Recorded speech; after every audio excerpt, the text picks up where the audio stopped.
Each of us has a unique career story to tell. For some, these fly high like rocket launches. For others, they're more like the game of chutes and ladders, with advances and setbacks along the way. Either way, we learn countless lessons from these experiences. And that's what we put into the spotlight here at Career Sessions Career Lessons. Join discussions featuring a variety of guests sharing their stories of ups and downs, as well as the secrets of their success and what drives them to continue moving forward. We break down the tools and resources that will help you establish your dream career and realize your professional goals. Here's your host, J.R. Lowry.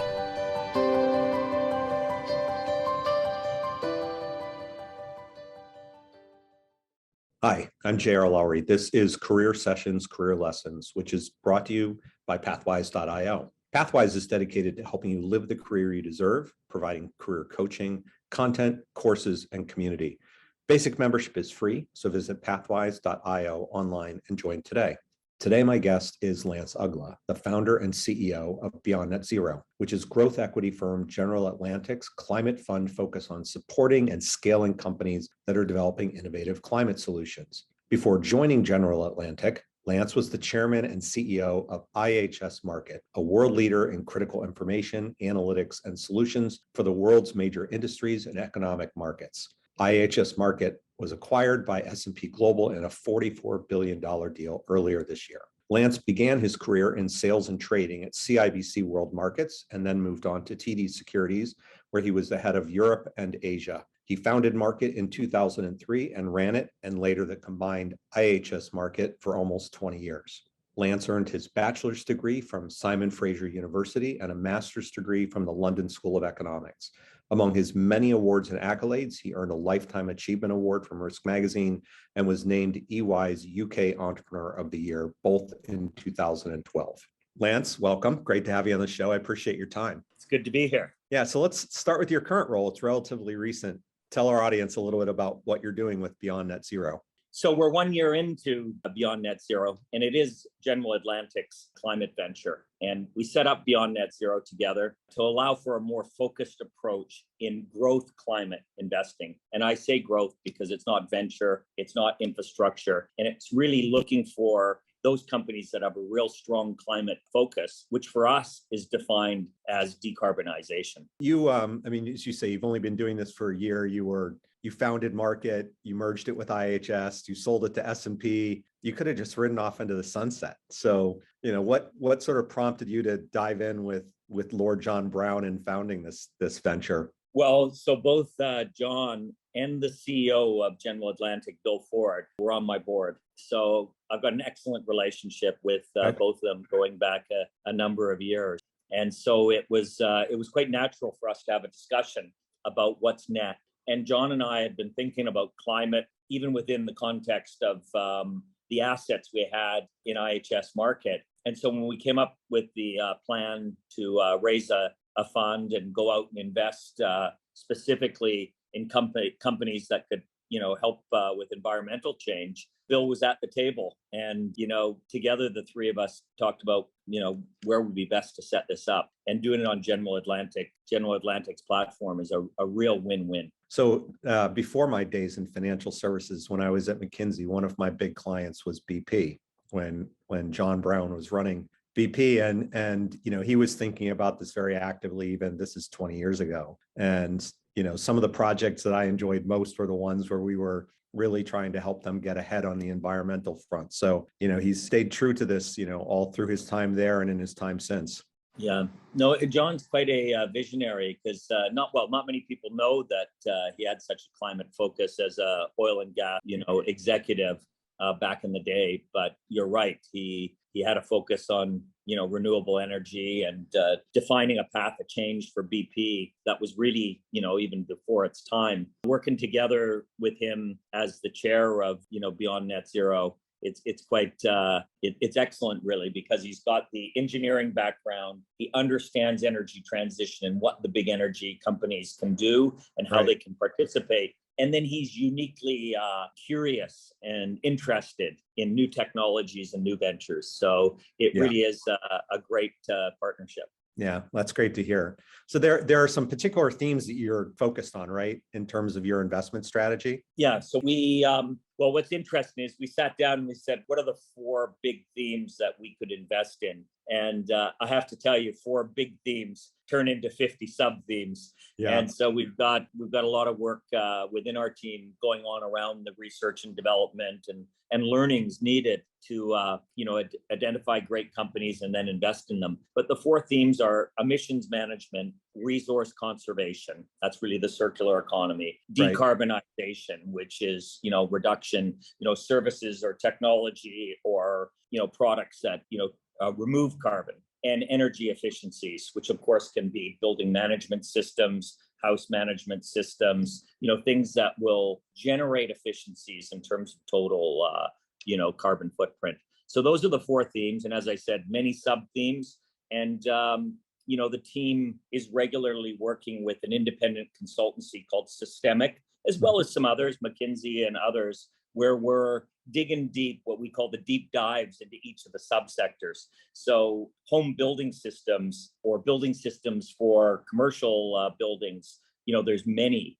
And so we would look for those companies with exceptional growth, an amazing entrepreneur, somebody that you can back and help, execute their business against, what we expect to be a really big TAM. Yeah. How much have you invested so far, and what are the things that you're particularly excited about? Yeah, so we're just coming up to the first year close of the fund, and we've made 5 investments. The average investment size for us is circa 150 to 200 million. Okay. So we'll end the year probably just shy of $1 billion invested out of $3.5 billion to invest. And we've invested in companies that do solar as a service in Africa. Sun King. We've invested in a supply chain technology company in the US called O9 Solutions, a sustainability ratings company in Europe called EcoVadis, and the remaining 2, a vertical farm called 80 Acres, which is now building out its second and third farm, and finally a waste management solutions company called Roadrunner. And so we've invested, one investment in Europe, 1 in Africa, and 3 in the US. Really, we're all about identifying, the great entrepreneur to back in a company that's growing, strong double digits with a really good sight on its gross margins and ultimately profitability. Yeah.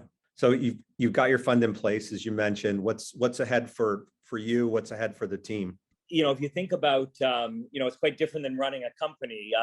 Here I am, I'm assisting entrepreneurs run their companies. And really that's where I add value in the equation is, helping with sales strategy, technology choices, leveraging their information or data sets, building out a global infrastructure, best cost locations, a lot of things, going public, setting up a board, lots of things that I either did really well or I did really poorly. And so I've learned from it. But, that's really where I help the investing team is working with the entrepreneurs. But, as a team, we really take a scientific approach to those 4 themes. We've taken them into sub-themes. We then work with, strategic partners, whether they're banks, consulting firms. We, of course, work with all the VC funds and look for those companies that are, at the appropriate stage in their growth stage for growth capital, for that next stage of capital to get them from, A to B. These are companies that are, they don't have concept risk. They're not trying to figure out their product still. Right. They have strong revenue growth, and gross margin. And 2 out of our 5 companies actually are already profitable. So, we really need that sight and that, vision for the company in the TAM that it operates. So right now, we've databased over 1,000 companies, over the last year. So it's a lot. We have a team of 17 investment professionals. We, of course, leverage, we're part of GA. We're the GA climate strategy. So we have the whole sourcing and business acceleration teams of GA working with us. And so out of that 1,000 companies, I'd say there's about 75 companies that we've identified that kind of fit our rails. Okay. And from that, over the next, 3 years, we really need to, make another, 4 to 6 investments a year, around that same size. And those 75 companies, just to give you an idea, on average, have growth rates over 50%. On a third of them have revenues more than 100 million. They all have gross margin, and about a third of them are already profitable. So it gives you an idea of the types of companies. These aren't startups. These are companies that are proven their early stages of growth with great entrepreneurs, great teams, and we'll take a minority stake and then help them be even better. And what's the timing on the fund itself? Yeah, so typically you'd expect to invest the fund over about a 4-year period, and then of course the sale of those companies can happen over the following 4 years or the following 5 years. There is I think generally accepted that a PE fund is going to have a life of at least 10 years. Right. By the time everything's monetized, we expect like we underwrite to a private equity framework, so we don't expect that because it's climate it should have a lower return. Right. Okay, let's go back a bit to the early days, go back to your market days. So you'd been at CIBC and TD. How did the founding of Market come about, and what problem for the industry were you focused on solving at that point? Well, it was interesting because I grew up in the fixed income markets, trading mortgage-backed securities at what was Wood Gundy and became CIBC World Markets. I moved from there to Toronto Dominion Bank, and I was trading credit. In the early 90s was the onset of the credit derivative markets, which was this new, funky derivative allowing you to, take decent positions in credit as well as hedging, broader positions with the marketplace. It also allowed a bank to be able to go to, a customer and underwrite a big ticket one-on-one with their customer and then lay it off globally to other people that might want that risk. And so the credit derivative, had an interesting early start in terms of risk management. But of course, like many derivatives used poorly, they can result in, a lot of leverage and, incremental challenges. And we saw that around the collapse of Enron. And it was really that period around Enron's collapse that there was this real push. There was a regulation that came out. It was called ETIF 02, so 2002. And it was a regulation requiring mark-to-market. And, derivatives at that point, you do a derivative trade as a fund, and you'd probably let your counterparty market for you. And we started to shift to independent marks. And I saw this window of opportunity around the derivative markets to create a bit more transparency and independent market. And I felt the only way to do that would be to, speak to 5 or 10 banks and hope that they'd be willing to share data to create for the sole purpose mark to market. And that was the start of it. That was the idea. And I was in the middle of those markets trading a big credit portfolio and a lot of credit derivatives. And because I was, a Canadian bank, I was really trading with the street, and they viewed me as a customer. I wasn't a market maker per se. Right. And so therefore I was receiving marks from my counterparts. And I built a system where I needed at least 3 marks to gain the right treatment of capital for that portfolio.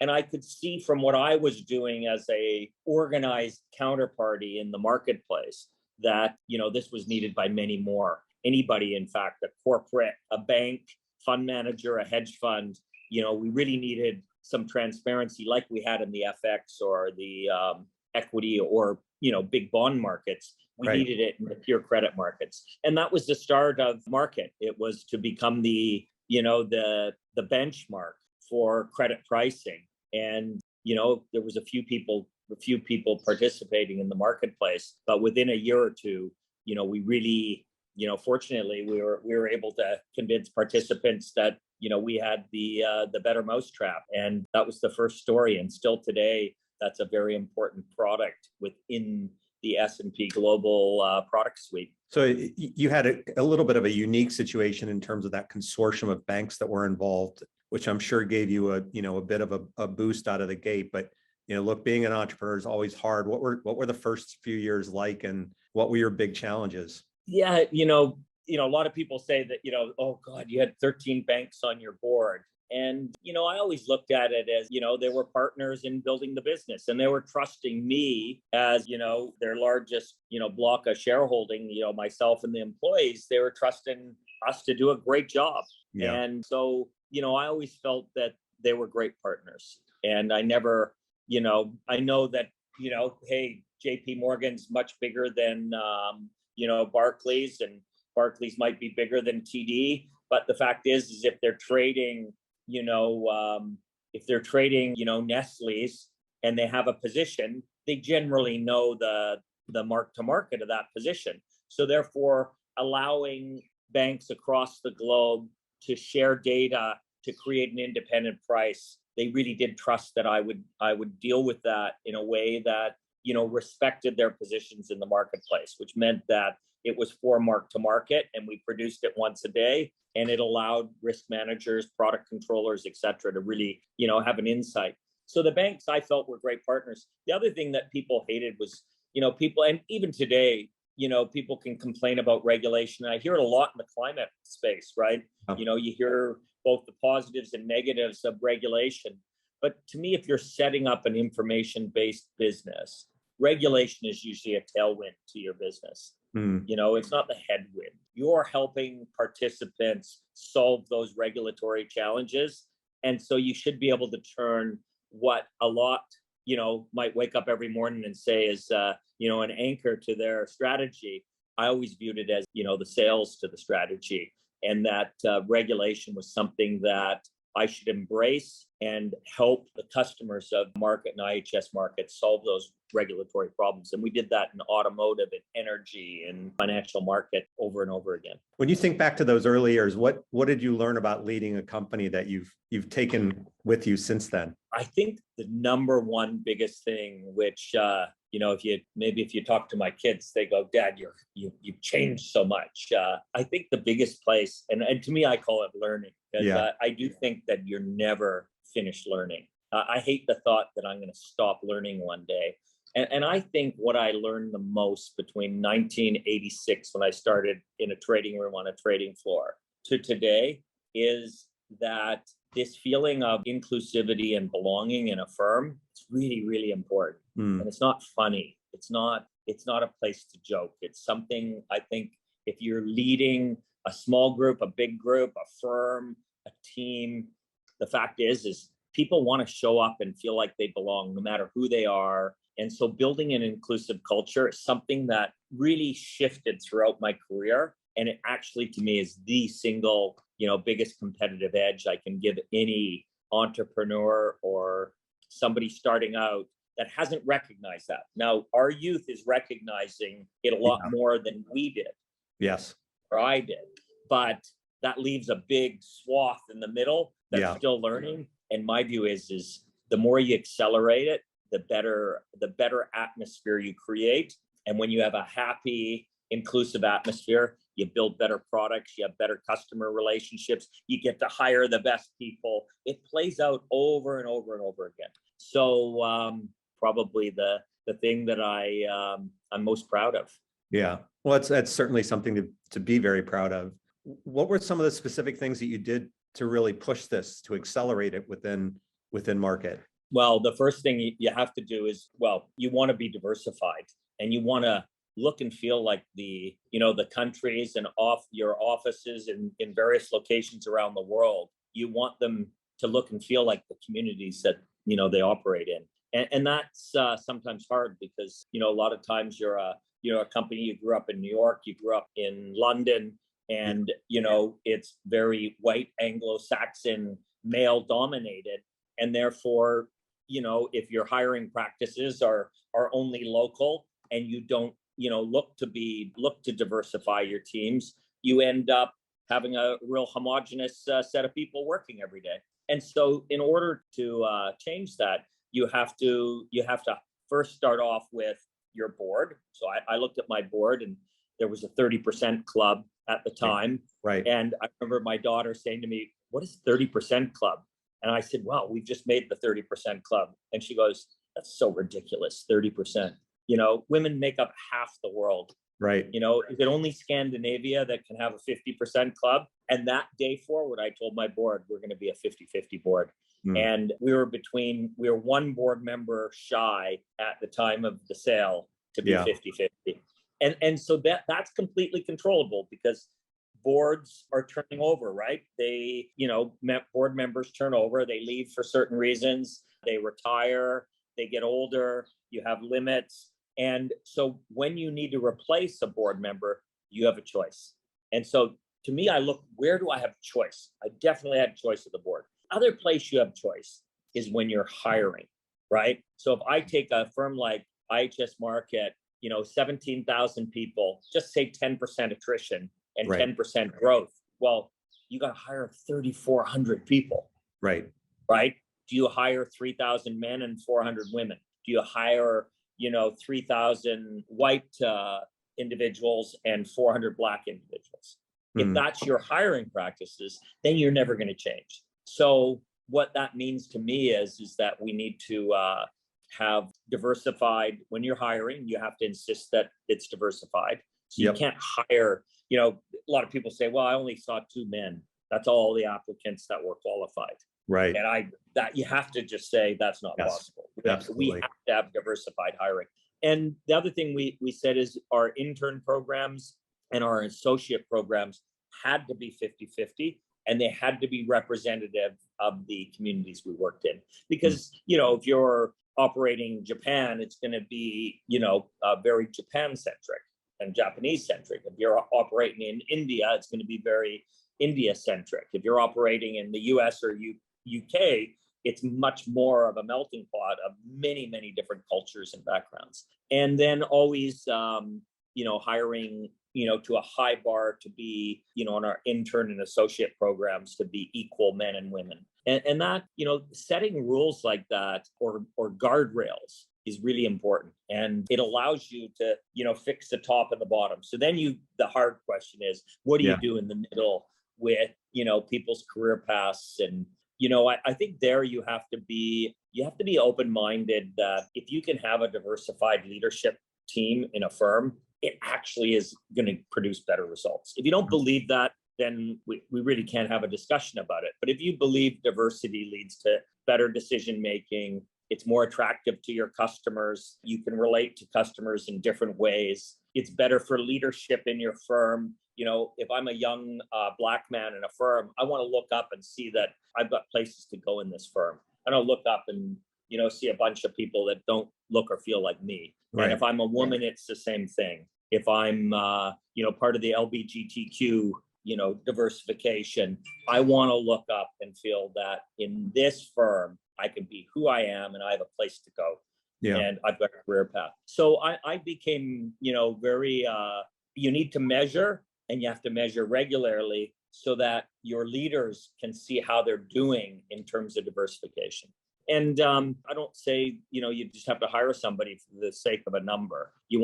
But you have to work really hard to identify and find great people. And that just takes a bit more time. It costs a bit more, but in the end, you have a better company. Yeah. What were the other things that were important to you in terms of the kind of culture that you were trying to create and market? Well, one of the things I was really proud of, and actually I heard the other day, S&P Global announced something similar, is at IHS Markit, we created this measurement called vitality.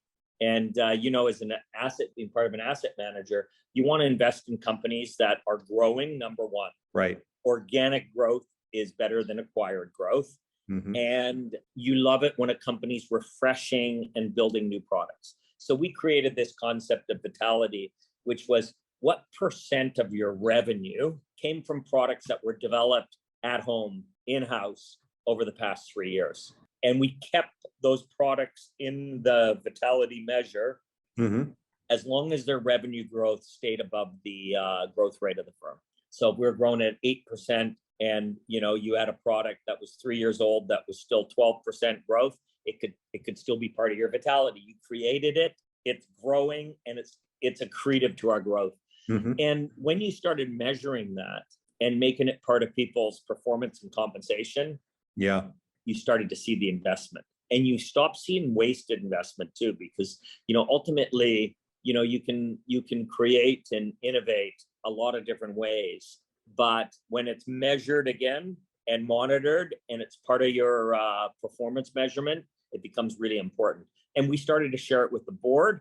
And just as we sold the company, we were starting to talk to it with shareholders. And, I can't take credit that I'm the first company ever to measure vitality, because I have seen others that, had successfully, measured innovation and, that the health measure of organic growth. And I actually think it's a really, really important score, because it creates a culture of innovation in your firm and an investment, taking some portion of your EBITDA and putting it back into, new product development. I think that's really, really important. And so that was important. I'd say the other thing that I think, so I think about it, I think about people and, how we led and managed the firm. I think about vitality. I guess the third thing I'd say that made a real difference was developing a location strategy to drive, profitability. And I say location strategy because if I think about the world, my view is there's great people. You can have a great CTO in Toronto. You can have a great CTO in Denver. You can have a great CTO in Mexico City, in Frankfurt, in Paris. The fact is if somebody's a great CTO, they exist in many places in the world. Right. And, some places in the world have, a lower cost structure, lower, cost of benefits, lower cost of real estate. And so when you really look at building a firm where you start to scale, and this is probably helpful for your listeners, is when you really start to scale, it might be too late to have a location strategy. Because once you hire your whole team in Denver, or hire your whole team in London or New York or Paris, you're in a cost structure, right, for your leadership. If you decide your leadership can be globally placed and you can manage a global leadership, well, then what you want to do is build out your teams around that leadership.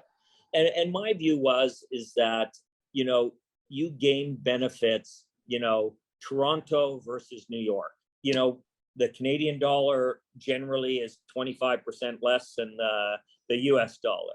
The benefits are about, 20,000 or 25,000 a year less for healthcare and other benefits. The real estate in Canadian dollars is less. The bonus culture is less. And all of a sudden, it's 100,000 ahead. And that was that's a number I used religiously. Yeah. Is that if I used locations around the world for, our technology, our operations, our testing, some of our product development, some of our services, I could generate about 100,000 US per head savings. So if you think of a company that has 20,000 people and you put 10,000 people in a better cost location, you're driving $1 billion of EBITDA on location strategy. Yeah. I learned that when we had 200 people. And I started to build out locations. I ended up with, several hundred people in Malaysia, several hundred people in Poland, several hundred people, 1,000 people in India, several hundred people in South America. So when you're building that out, Canada, other places in the US that, had a nice advantage to New York, we really, really drove incremental investment dollars. So I could give margin to shareholders, but I also could reinvest at a higher level. And that drove the vitality. So I'd say location strategy, people strategy, the vitality of your products, location, very important. And I'd say the final one I'd add to that is, a closeness to customers. And I think that's in any business. There's nothing nicer than somebody calling you up, not trying to sell you something, but to actually ask you, how are you doing with the product? Is there any problems? What are the 2 or 3 things that you'd really like to see different in the product? And you take that feedback in regularly from your sales and your support and your leadership team.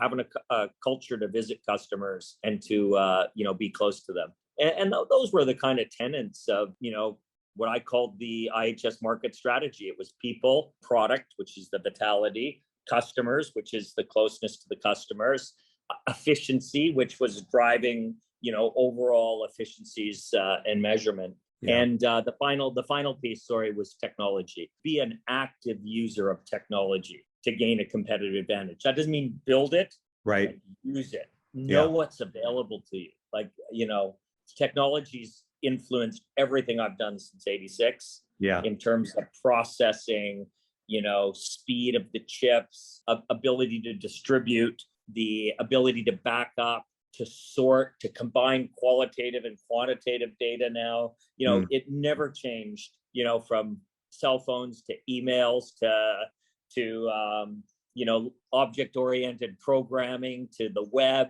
to the distributed data, architectures, open source. Next will be quantum computing, I'm sure. So, technology's always been an active influencer. And so I think all leaders need to, make sure that they're a user of the cutting edge. Don't try to do it yourself. You don't need to create Amazon Web Services. You've got Azure, you've got AWS, you got Google Cloud, you got IBM, but you better use them and use them well. You talked a little bit about just the way you interacted with your leaders. What did you look for, when you were promoting somebody into a leadership role or hiring somebody in from the outside? What were the attributes, that were most important to you? Yeah. So for me, I want somebody, so first of all, to me, leadership, is more than just your direct reports. It's your direct reports and their direct reports. In an organization that has, 5 to 7, I hate organizations with 10 layers of management. And, it's a good practice sometimes to actually take the CEO and then count down through all your divisions and go, my God, this leader's got 9 levels of reports. Right. At that point, I go, that's somebody that's disconnected to their organization, and they've got way too much hierarchy. And I think in this world of technology and the hybrid workforce, et cetera, we can manage a broader, a group of people, 10, 12 people reporting, 15 isn't for some people isn't that difficult. So I think this 7 to 10 optimal leadership structure that went out the door with COVID. And so, for me, the leaders, I really want them to be measurable, not just on commercial activities. I want at least 25% of their measurement to come from activities that are, the health checks of the firm. So it's the hiring practices, it's recruitment, it's training and development, it's customer connectivity. So, if you're a CTO and you're on my leadership team, I want to know, how many universities did you recruit from this year?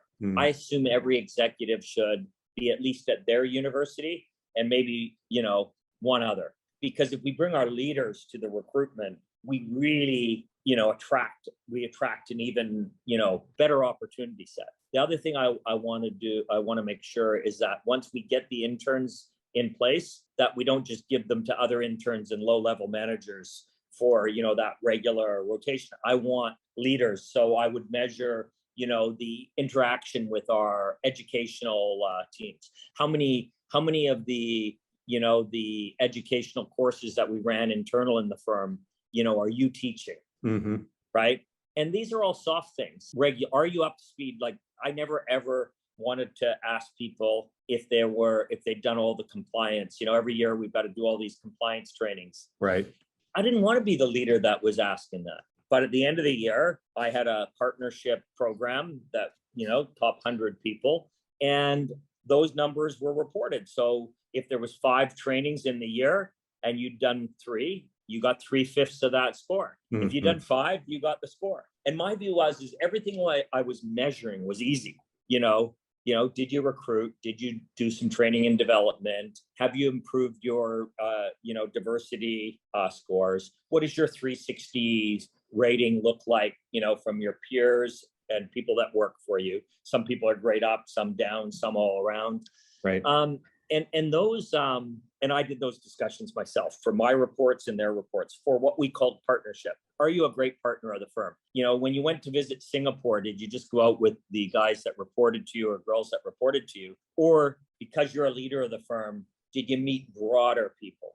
And it was self-reported, but the fact is, if it didn't happen, nobody's, I always trusted the team to report what was done. Yeah. And so it changed the culture of the firm. And so I think that those are things that I want to see in leaders, all the soft things because I assume on the product, leadership side, I'm building products or leading sales teams. The mechanics of that, they're all, they're hired to be good at it and they're pretty good at it. But when it comes to being real leaders, there's much more to it. How did you think about spending your own time? I mean, I'm sure you got pulled in a lot of different directions every day. Was there sort of a conscious allocation of how you wanted to balance your time across different types of activities? Yeah, I think as a CEO, you got shareholders. They're important. And in IHS Market, the shareholders were our customers as well. So it was very important. Probably, 10-15% of your time. You've got customers, so again, 10-15% of your time. I wanted to be engaged deeply in our tech agenda. So that's another, 10-15% of your time. You've got people, the whole people issues across the firm, 15-20% of your time. And then the whole, leadership around product and new product development, et cetera. That's probably another 20% of your time. So however you make it up, 5-6 areas where you got to spend 15-20% of your time, that's what I did. And, I was very organized on, time allocation throughout the year. Did you, were there occasions where you got pulled radically off of that, where you had to kind of pull yourself back into your target allocation?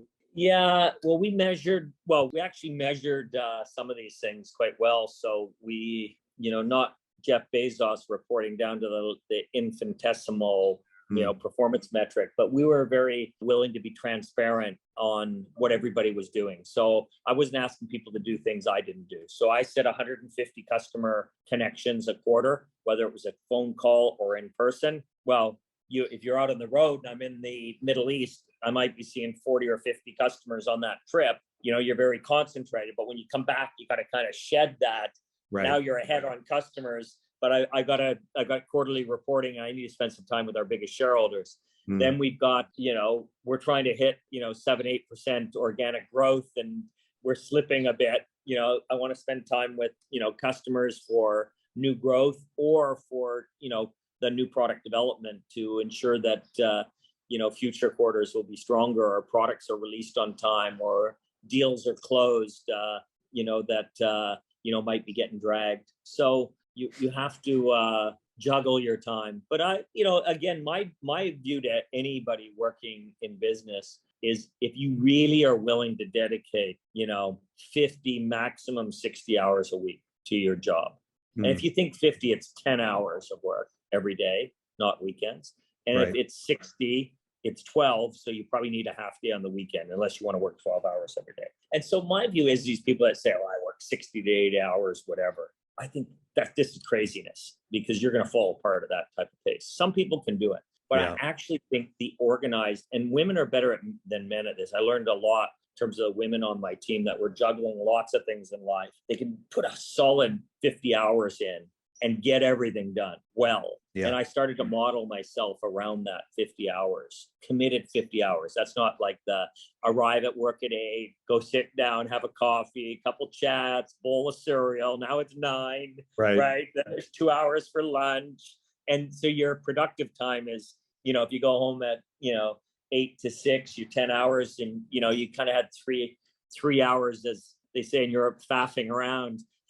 You got 7 hours of real work done. So I kind of figured out that I needed to be productive and well organized. So conscious of time, you talked about earlier, learning, that you never want to stop learning. What are the things that you're focused on learning right now? Where are you focused on developing yourself? Yeah, well, really right now, really understanding the investment needed to support a 1.5 degrees world, getting the world to net zero. These are very complex calculations that we're relying on to slow global warming and, in fact, stop it. And so it's a whole new world, understanding the math and science behind climate change, but also understanding the tools that are available. So we can talk carbon capture. I'd love to think that we could put carbon capture all over the world and take the carbon out of the atmosphere and sequester it and put it back in the ground. And guess what? That technology is being developed. It's well on its way in its development path, but it's not ready at scale yet. And it hasn't completely figured itself out yet. The use of hydrogen for power storage and distribution, very important. not fully solved yet. The use of solar, wind, EVs, guess what? We're making that happen at scale now, but it's a small percentage. It needs to be much more, but we've got the technology and we know the path. Then you got the big stuff, cement, construction, transportation. These are big categories, agriculture and land use. And each of those has a real great set of opportunities that we can get excited about, but they need investment from public sources, from private sources. And, we need the world to, maintain its focus and get on with solving this problem. And when we're in an era of war and energy supply challenges and, coming out of COVID, trying to get the world growing at the right pace, wow, we've got, a compound fracture and it needs work and focus. And I'm spending my time learning about how I can incrementally help that. BeyondNetZero is a drop in the investment bucket in terms of what's needed for decarbonization, but it incrementally is really, really important. And the people that are investing their capital with us want to make sure that we're independently measuring that reduction and that what we're doing is going to the right place and being measured properly. And that's a learning curve, and I'm on it and I love it. It's new, it's exciting, it's complex, and not that I'm leading companies myself now, but I've got 5 great entrepreneurs. We'll have many more, and I hope that I can help each of them be, even better than they already are.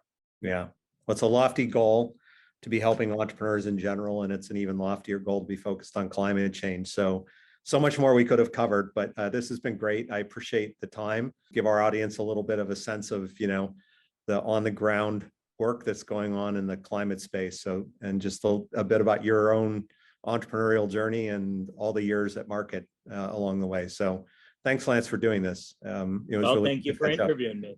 And we'll talk soon. All right. Thank you. Take care. All right. I know. Bye.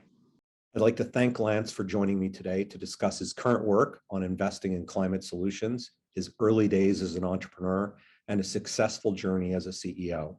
If you're ready to take control of your career, visit pathwise.io. And if you'd like more regular career insights, become a Pathwise member. It's free. You can also sign up on the website for the Pathwise newsletter and follow us on LinkedIn, Twitter, and Facebook. Thanks, and have a great day. Thank you for listening to Career Sessions, Career Lessons. We hope the nuggets of wisdom shared today help guide your path to the successful career of your dreams.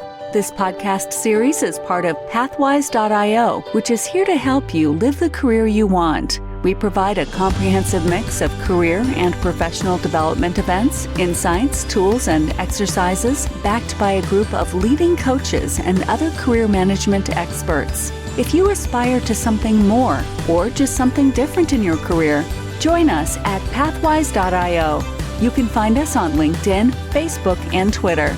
See you again on the next episode.